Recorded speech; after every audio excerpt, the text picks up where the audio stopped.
As a parent with a child with autism, stories that talk about fraud and programs that are meant to support autistic families just hit differently. Recently, there have been reports about programs that support vulnerable populations, including autism support.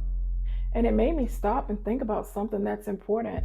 When fraud happens in systems that were designed to help families, the ones that suffer are the ones that need the most help. Hey y'all, welcome to Life with Hia.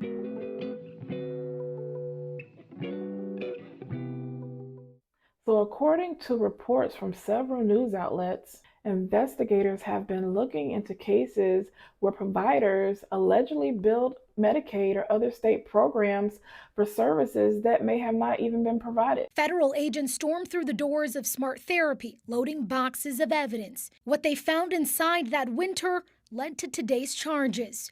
Investigators say the 28-year-old woman who ran this facility took more than $14 million in taxpayer money, but never actually helped those children. Just plain wicked. Some of these cases involve services tied to autism therapy and other support. Many families rely on them for therapy, support, and resources that help their children develop communication skills, social skills, and independence. When fraud happens, it doesn't just waste taxpayers' money, it also creates public distrust. And when public trust breaks down, it affects those families that need those programs the most. 2, 1, we're doing. This energetic 8-year-old from Woodbury may be a poster child for how early intervention for kids with autism can radically change how they grow. I definitely think he'd be a different child. You know, you get this diagnosis and you're like, what am I supposed to do? Tyler Sims' diagnosis came at the age of 2, just as autism providers in Minnesota started to take off. Back then, there were around 50 providers in the state. Today, it's more like 450 providers, treating a portion of the estimated 55,000 kids with autism. It can make it harder for families to access these support systems that were designed for them in the first place.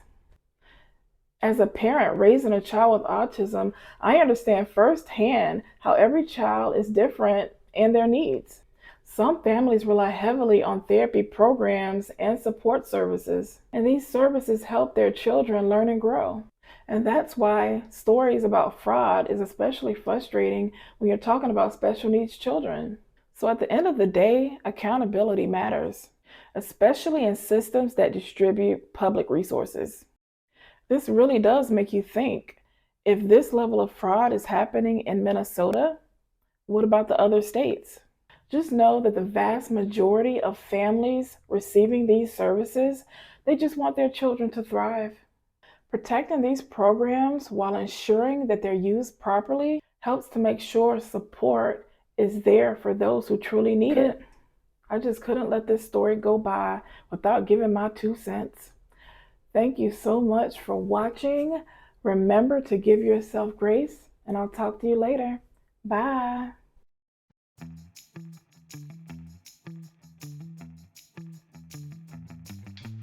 Recently,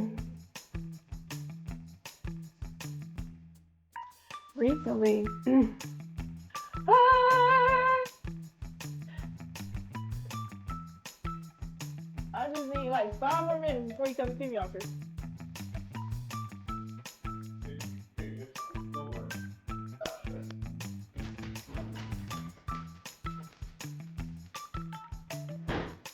Mm-hmm.